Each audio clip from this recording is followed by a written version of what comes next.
Hello दोस्तों, आज हम आप लोगों को प्राचीन भारत का इतिहास का क्वेश्चन बताने के लिए जा रहे हैं दोस्तों। तो सबसे पहली बात है कि बीपीएससी 71वीं के लिए ये चीज़ें चलिए 71वीं बीपीएससी 71वीं के लिए हम शुरुआत किए हैं। लगभग में 25 से 30 मिनट का वीडियो रहेगा और इस वीडियो से आपको बहुत ही बेनिफिट मिलेगा। तो शुरुआत करते हैं फर्स्ट क्वेश्चन कि फर्स्ट क्वेश्चन में क्या है, भारत में पशुपालन एवं कृषि के प्राचीनतम साक्ष्य प्राप्त हुए हैं। तो मेहरगढ़ से प्राप्त हुए हैं। तो भारत में पशुपालन एवं कृषि के प्राचीनतम साक्ष्य प्राप्त हुए हैं। तो कहाँ से प्राप्त हुए हैं दोस्तों? तो मेहरगढ़ से प्राप्त हुए हैं। तो चलते हैं आगे। देखिए, भारतीय उपमहाद्वीप बोल रहा है कि यहाँ पे भारतीय उपमहाद्वीप में पशुपालन एवं कृषि का प्राचीन स्थल मेहरगढ़ को माना जाता था। भारतीय उपमहाद्वीप में पशुपालन एवं कृषि का प्राचीन स्थल मेहरगढ़ को माना जाता था, जो 7000 ईस्वी पूर्व से लेकर 5500 ईसा पूर्व के मध्य मानव बसाव का क्षेत्र था। कुछ विद्वान मेहरगढ़ में पशुपालन का काल 8500 ईसा पूर्व से मानते हैं। नवीनतम खोजों के आधार पर भारतीय उपमहाद्वीप में प्राचीनतम कृषि साक्ष्य वाला स्थल उत्तर प्रदेश के संत कबीर नगर जिले में स्थित लहुरादेव है। यहाँ से 9000 ईस्वी पूर्व से लेकर 7000 ईस्वी पूर्व के मध्य चावल के साक्ष्य प्राप्त हुए हैं। उल्लेखनीय है कि इस नवीनतम खोज के पूर्व भारतीय उपमहाद्वीप का प्राचीनतम कृषि साक्ष्य वाला स्थल मेहरगढ़ पाकिस्तान के बलूचिस्तान में स्थित है। यहाँ से 7000 ईस्वी पूर्व के गेहूं के साक्ष्य मिले हैं। इसके साथ ही चावल के साक्ष्य वाला स्थल कोल्डीबा प्रयागराज जिले में बेलन नदी के तट पर स्थित है। यहाँ से 6500 ईस्वी पूर्व के चावल की भूसी के साक्ष्य मिले हैं। माना जाता था। तो एक क्वेश्चन फर्स्ट हुआ। सेकेंड क्वेश्चन देखिए। सेकेंड क्वेश्चन है, निम्नलिखित में से किसको कैल्कोलिथिक युग भी कहा जाता है? कैल्कोलिथिक युग भी कहा जाता है। तो ताम्रपाषाण युग को कैल्कोलिथिक युग भी कहा जाता है। कैल्कोलिथिक युग भी कहा जाता है। ताम्रपाषाण युग को कैल्कोलिथिक युग भी कहा जाता है। जिन संस्कृतियों में तांबे के औजारों के साथ ही पत्थर के बने हुए उपकरणों का प्रचलन मिलता है, उन्हें प्राय ताम्रपाषाणिक संस्कृतियों कहा जाता है। हड़प्पा में मिट्टी के बर्तनों पर क्या बोल रहे दोस्त कि हड़प्पा में मिट्टी के बर्तनों पर सामान्यतः किस रंग का उपयोग हुआ है? तो लाल रंग का उपयोग हुआ है।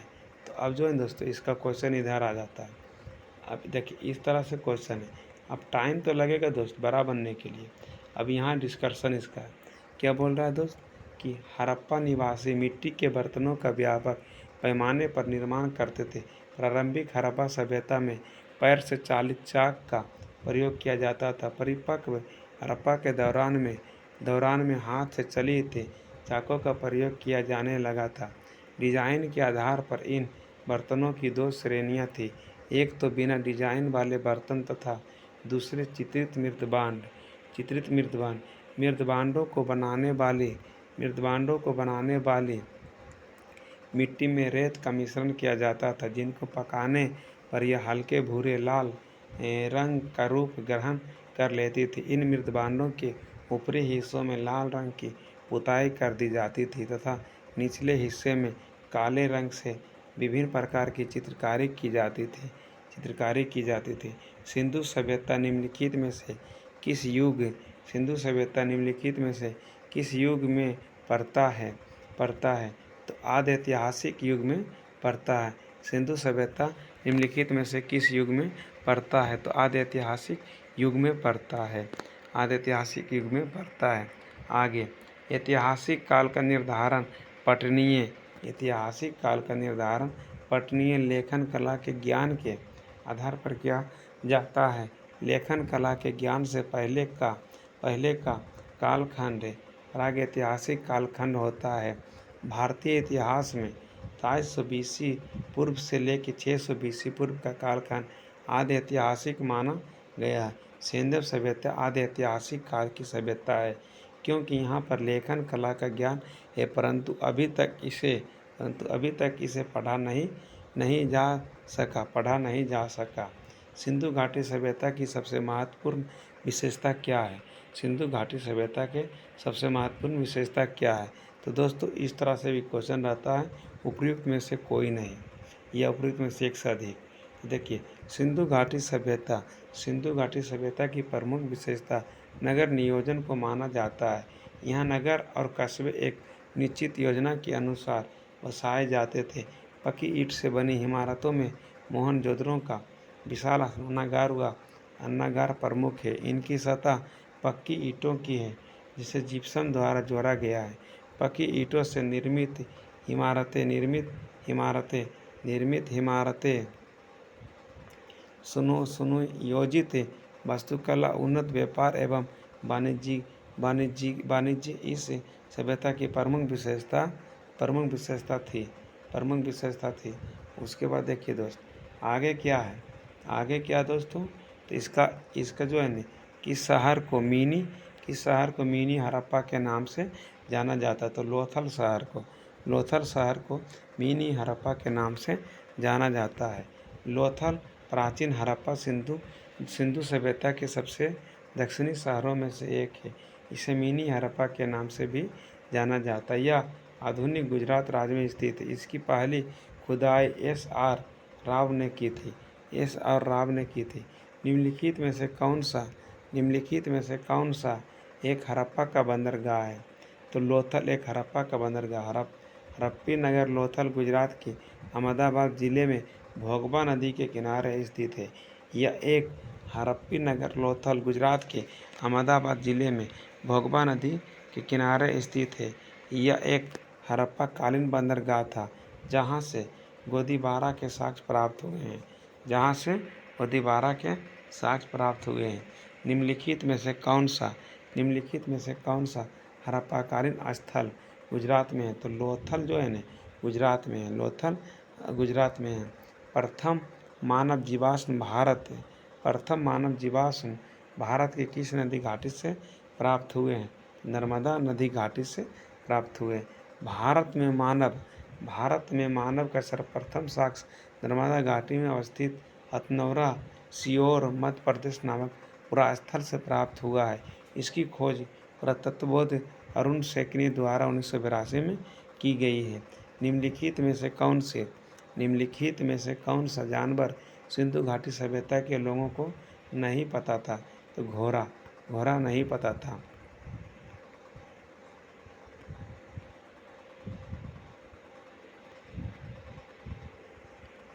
उपयुक्त विकल्पों में घोड़े की जानकारी सिंधु घाटी सभ्यता से प्राप्त नहीं होती है।